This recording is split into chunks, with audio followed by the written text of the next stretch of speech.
Bonjour à tous et merci à Sislim pour cette invitation ce matin. D'ailleurs, qui m'a honoré d'un titre qui n'est absolument pas le mien. Je ne suis pas directeur des investissements, mais je suis un des chargés d'investissement au département du secteur privé à la BAD.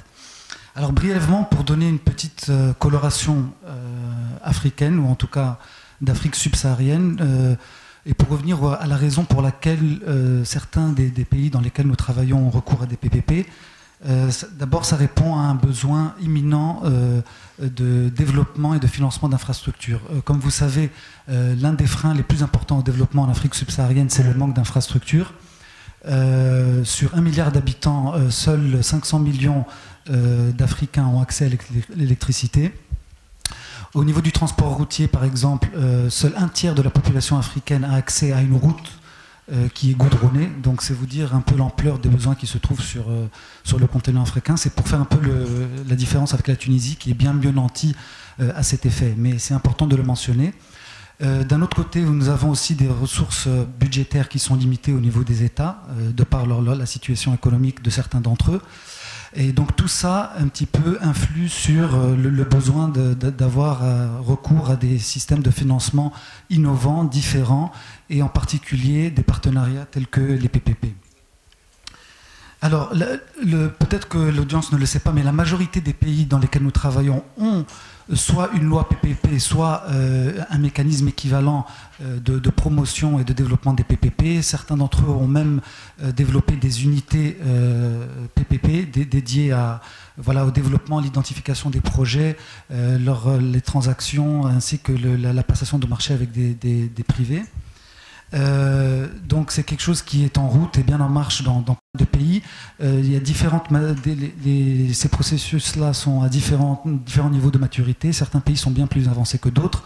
Nous pensons notamment à l'Afrique du Sud, mais aussi le Sénégal et la Côte d'Ivoire. Juste pour rassurer encore une fois sur les problématiques qui ont été évoquées ce matin.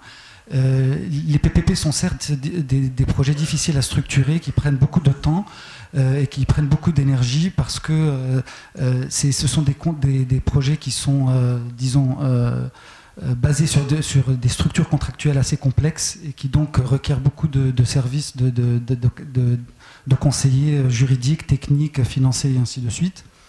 Et que nous, en tant que bailleurs de fonds, et de toute façon toute entité qui est amenée à développer et à considérer des projets en PPP, nous avons 3 tests principaux que nous posons. D'abord le test de l'abordabilité, ce n'est pas un terme français, c'est plutôt affordability en anglais, mais qui cherche à identifier la personne ou la partie qui va payer pour le projet et comment.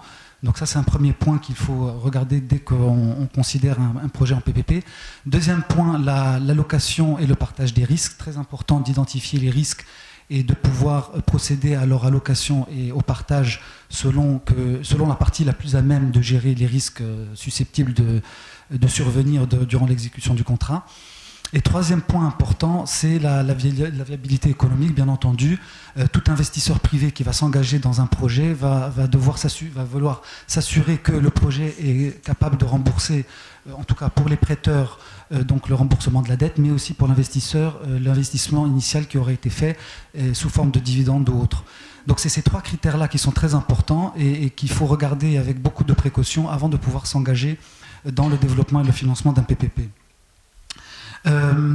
Donc nous, en tant que bailleurs de fonds, au même titre, je pense que la SFI est à plus haut niveau, la Banque mondiale, nous avons un triple rôle. D'abord un rôle de conseil. Nous conseillons les États dans la structuration de projets selon qui veulent le faire en PPP ou sous forme de passation de marché public traditionnel, notamment sous l'évaluation de la Value for Money et le Public Sector Comparator. Nous sommes également un rôle de partenaire, un rôle de partenaire étant donné l'ensemble des parties qui ont un rôle dans la structuration d'un projet PPP. Donc nous assurons de jouer le rôle d'un courtier honnête entre ces différentes parties pour qu'aucune d'entre elles ne soit lésée à travers ce contrat-là. Et troisième chose, bien entendu, nous restons et nous demeurons un financier de premier plan, car nous proposons plusieurs produits et instruments financiers de dette comme de fonds propres, donc equity, et qui peuvent, ainsi que d'autres produits de garantie et de gestion des risques, qui peuvent, disons, induire ou inciter les investisseurs privés à se joindre à nous en tant que bailleurs de fonds pour pouvoir financer des projets qui, dans d'autres circonstances, ne seraient pas finançables. Donc pour conclure, pour être rapide, deux exemples disons, de success stories que nous avons vécu en Afrique. Ça serait le Sénégal et la Côte d'Ivoire. Le Sénégal a une unité PPP qui s'appelle l'APIX, l'Agence de promotion pour l'investissement et les grands travaux. Ils ont également une loi CET, donc construction, exploitation et transfert, qui s'apparente un petit peu à la loi sur le régime des concessions qui a été de 2008 pour la Tunisie. Ils ont à côté de ça un conseil des infrastructures qui est un petit peu une structure d'appui et de promotion des investissements dans les PPP et d'incitation aux investissements privés en particulier. Donc concrètement, nous avons été partis au financement de 4 grands projets au Sénégal durant la période 2009-2011. Donc il s'agissait d'un conteneur à terminal sur le port de Dakar, une autoroute de Dakar jusqu'au nouvel aéroport international, l'aéroport international Blaise Diagne de Dakar, ainsi qu'une centrale électrique à charbon. Donc ça c'est un exemple pour dire qu'en l'espace de 2 ans, grâce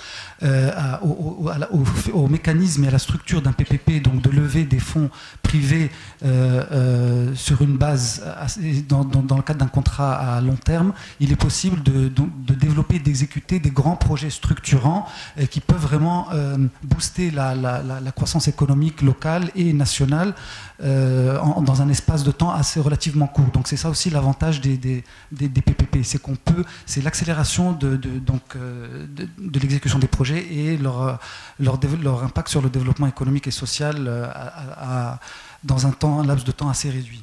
Et puis également la Côte d'Ivoire qui est là où se trouve le siège statutaire de la BAD. En l'espace de 2 ans, nous avons financé 3 projets importants. Un dans le secteur routier qui est ce qu'on appelle le 3e pont d'Abidjan, donc qui relie les 2 parties de la ville d'Abidjan qui se trouve sur une lagune sous la forme c'est un pont à péage, donc structuré en PPP et dont le concessionnaire est l'entreprise française Bouygues. Et 2 projets de centrales électriques, également sous forme de IPPs, donc Independent Power Producers, avec 2 opérateurs privés qui sont venus investir, financer et opérer, disons, le projet sur la durée de concession qui avait été agréée. Donc c'est à peu près ça. J'ai pas d'autres choses à rajouter. C'est un petit peu pour donner une coloration africaine et des exemples de success stories qu'on peut avoir sur le continent. Merci.